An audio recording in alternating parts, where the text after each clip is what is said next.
اجمل بھائی آسام سے معلوم کرتے ہیں عورت کو بیٹا پیدا ہو اس کی کون سی دعا ہے؟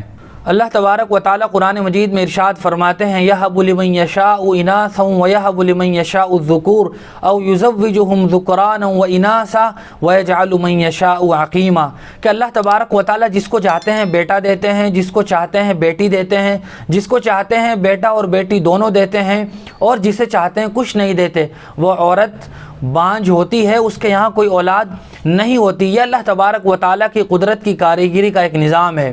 لیکن ایسی دعائیں بھی علماء نے اپنی کتابوں میں لکھی ہے کہ اگر کوئی آدمی یہ چاہتا ہو کہ میری بیوی کے یہاں نرینہ اولاد ہو، لڑکے کی پیدائش ہو، تو یہ دعا کتابوں میں لکھی ہوئی ہے کہ اول و آخر درود شریف 7 مرتبہ پڑھ لیا جائے، اور پھر درمیان میں سورہ مریم کا جو پہلا رکوع ہے کاف ہا یا عین صاد ذکر رحمت ربک عبدہ زکریا، سورہ مریم 16ویں پارے میں ہے،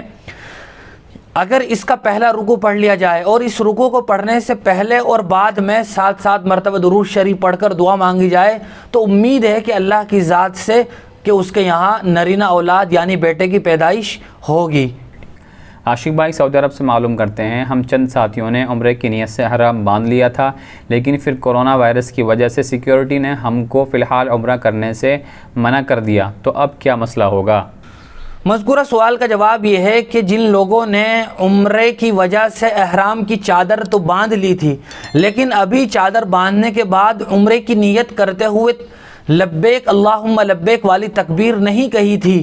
اور پھر کسی وجہ سے انہیں عمرہ کرنے سے منع کر دیا گیا، پھر اگر وہ اپنی احرام کی چادر کھول دیتے ہیں تو ان پر کوئی دم وغیرہ لازم نہیں ہوگا اور نہ ہی کوئی گناہ ہوگا، نہ ہی عمرے کی قضا بعد میں ضروری ہوگی۔ لیکن اگر احرام کی چادریں باندھ کر عمرے کی نیت کرتے ہوئے تکبیر بھی کہہ لی تھی، لبیک اللہم لبیک جو تکبیر کہی جاتی ہے عمرہ اور حج کرتے ہوئے جب جاتے ہیں، اگر وہ تکبیر کہہ لی تھی اس کے بعد کسی وجہ سے عمرہ کرنے سے روک دیا گیا، تو اب ضروری یہ ہے کہ اس وقت تک احرام کی چادر نہ کھولیں جب تک کہ حرم کے حدود میں ان میں سے ہر ایک آدمی کی طرف سے دم نہ دے دیا جائے، اور دم ہوتا ہے ایک بکری یا دمبا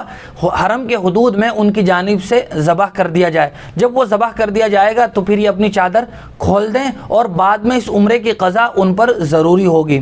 لیکن ابھی تک ان کی طرف سے اگر حرم کے حدود میں کوئی دم وغیرہ نہیں دیا گیا تھا، یعنی بکری یا دمبا ذبح نہیں کیا گیا تھا، اس سے پہلے ہی انہوں نے اپنے احرام کی چادر کھول دی اور دوسرے عمرے کے لیے جو جنایات ہیں ان کا ارتکاب کر لیا، مثال کے طور پر خوشبو لگا لی، اس طرح کی جنایات کا ارتکاب کر لیا، تب بھی اس آدمی پر ایک ہی دم واجب ہوگا اور بعد میں اپنے عمرے کی قضا کرنا ضروری ہوگا۔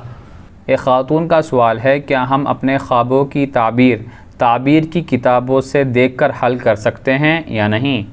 یہ عام ماحول بن گیا ہے کہ لوگ جب کوئی خواب دیکھتے ہیں تو اس خواب کی تعبیر کے پیچھے پڑ جاتے ہیں، اور بسا اوقات وہ اس خواب کی تعبیر ایسے آدمی سے بھی پوچھ لیتے ہیں جو خواب کی تعبیر کا علم نہیں رکھتا ہے۔ اسی طرح وہ یوٹیوب پر یا گوگل کر کے بھی وہ اپنے خواب کی تعبیر جاننے کی کوشش کرتے ہیں۔ یاد رکھنا چاہیے کہ یہ طریقہ درست نہیں ہے۔ خواب کی تعبیر وہی آدمی بتا سکتا ہے، ہر عالم اور مفتی بھی خواب کی تعبیر نہیں بتا سکتا، بلکہ وہی عالم یا مفتی یا خوابوں کی تعبیر کا جانکار بتا سکتا ہے جس نے خواب کی تعبیر کا علم پڑھا ہو، سیکھا ہو اور اسے تجربہ ہو۔ بسا اوقات خواب کی تعبیر دیکھنے والے کے حساب سے، موسم کے حساب سے، علاقے کے حساب سے بھی تعبیر بدل جاتی ہے۔ یہ اسی طرح ہے جس طرح اگر کسی آدمی کو کوئی بیماری لاحق ہو جائے تو ہر دوائی کتابوں میں پہلے سے لکھی ہوئی ہے، لیکن کوئی آدمی ایسا نہیں کرتا کہ کتاب میں اس مرض کی دوا دیکھی اور جا کر وہ دوائی خرید لایا اور استعمال کر لی، بلکہ ہر آدمی جا کر ڈاکٹر کو اپنی نبض دکھاتا ہے،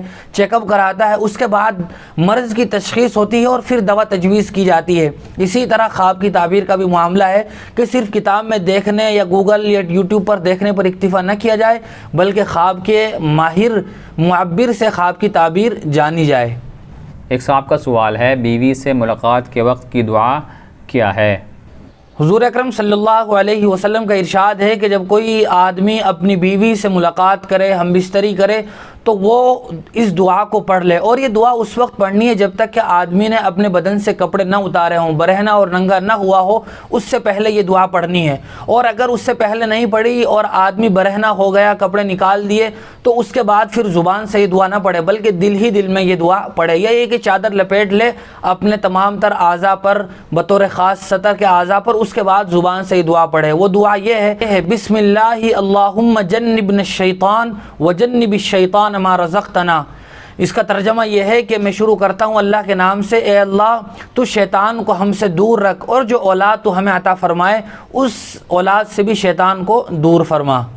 تمام سامعین و ناظرین کا دار ارقم یوٹیوب چینل بہت بہت شکریہ ادا کرتا ہے اور آپ سے درخواست کرتا ہے کہ اسی طرح کی مزید مسائل کی جانکاری کے لیے آپ ہمارے دار ارقم یوٹیوب چینل کو سبسکرائب بھی کریں، اور آپ کے جو فرینڈ سرکل ہیں یا آپ کے رشتہ دار و اقارب ہیں، آپ سب کو ہماری ویڈیو شیئر بھی کریں، اور اسی طرح اپنے سوالات ہم تک پہنچاتے رہیں۔ جزاک اللہ۔